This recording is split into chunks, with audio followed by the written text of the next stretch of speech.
Pessoal, olha que tema interessante, ó, como funciona uma bússola para conversar. O que é uma bússola? Você sabe como que ela serve? Como você acha que a bússola funciona? Você já utilizou uma bússola? Neste capítulo você vai investigar o funcionamento de uma bússola comparando suas indicações com as obtidas por meio do Sol. Aprender a construir uma bússola, aplicar os conhecimentos sobre o funcionamento de uma bússola na resolução de problemas e na localização de pontos de referências. O que é uma bússola? Aqui está escrito como as caravelas se orientavam em mar aberto. Você já parou para pensar em como os antigos navegadores sabiam em que direção estavam navegando, mesmo cercados pelo mar por todos os lados?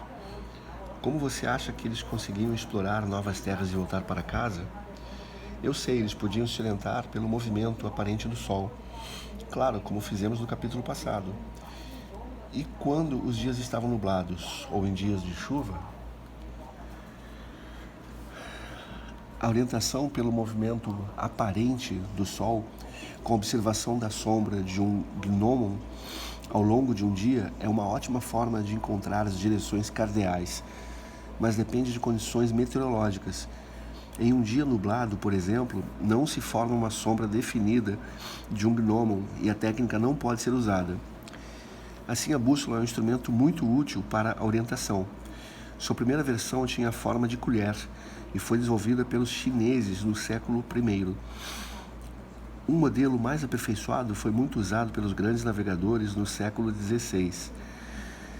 Atualmente, há bússolas de diversos tipos, mas todas possuem uma agulha que aponta para o norte. Sabendo-se a direção norte, é possível encontrar os outros pontos cardeais.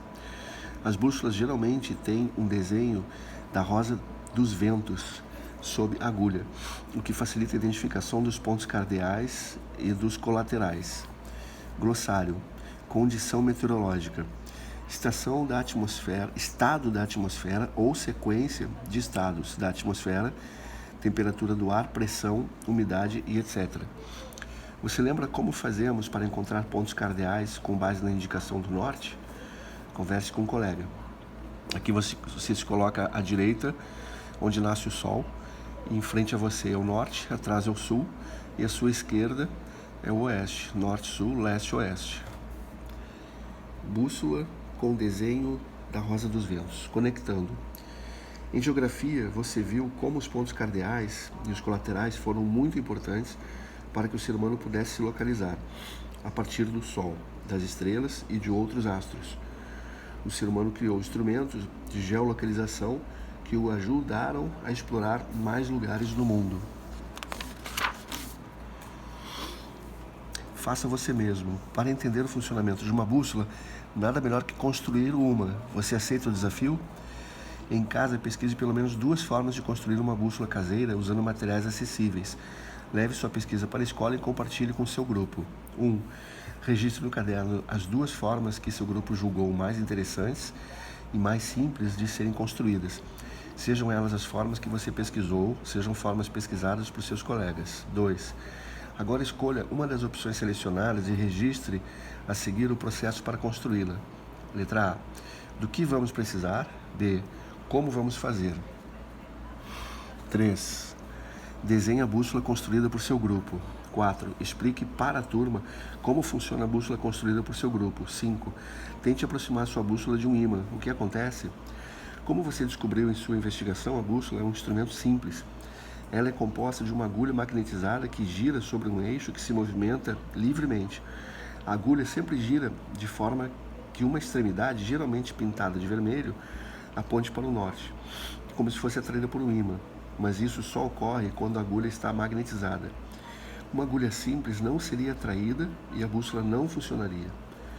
Portanto, quando construímos uma bússola, é necessário imantar a agulha, passando um ímã natural várias vezes sobre ela, sempre na direção do seu comprimento e no mesmo sentido.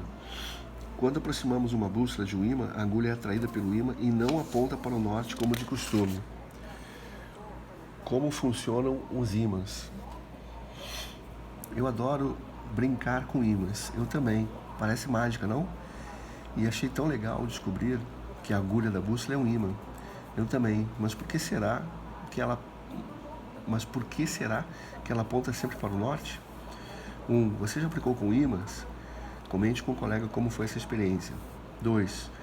Com um colega, explore os ímãs e os materiais fornecidos. Depois responda as atividades a seguir. Letra A. Quais materiais são atraídos pelos ímãs? Pedaços de ferro, níquel e cobalto. B. Quais os materiais que são atraídos pelos ímãs? Alumínio, magnésio, sulfato de cobre. C. O que acontece quando colocamos ímãs juntos? O polo norte e o sul de dois ímãs se atraem mutuamente e por isso, do outro lado, se aproximarmos os polos iguais de dois ímãs, o outro terá repulsão. Você já ouviu falar que os opostos se atraem? Essa expressão tem origem no magnetismo. O ímã de barra possui dois polos chamados norte e sul. Quando aproximamos dois ímãs de barra, os polos opostos se atraem. Quando aproximamos os polos iguais, eles se repelem. Está aqui, atração e repulsão. Ao redor de um ímã de barra isolado, existe um campo magnético, que pode ser representado por linhas partindo do polo norte em direção ao polo sul do ímã.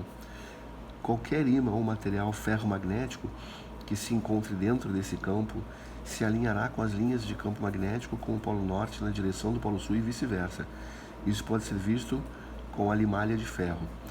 Glossário: ferro magnético, material que reage a ímãs. Limalha de ferro: pequenos fragmentos, lascas de ferro. 3. Com um ímã de barra e uma bússola, explore as direções para as quais a agulha da bússola aponta em diferentes pontos ao redor do ímã. O que você percebeu? Registre a seguir. Como funciona uma bússola? Se pudéssemos observar o que há na parte central do planeta Terra, encontraríamos o núcleo interno, formado de ferro e níquel em estado sólido, e o núcleo externo, formado de níquel, ferro e pequenas quantidades de outros metais. A pressão do núcleo externo é menor e os metais que o formam estão em estado líquido. Aqui são os cortes longitudinais: núcleo externo, núcleo interno, manto inferior, manto superior e a crosta terrestre. Incrível como é fininha, né? Diferenças de pressão e temperatura. Além de forças resultantes do movimento de rotação da Terra, fazem com que este líquido metálico esteja em constante movimento. Este movimento de metais dentro da Terra cria correntes elétricas. Olha que interessante, eu vou continuar depois para fazer uma pausa, não deixar muito longo o vídeo.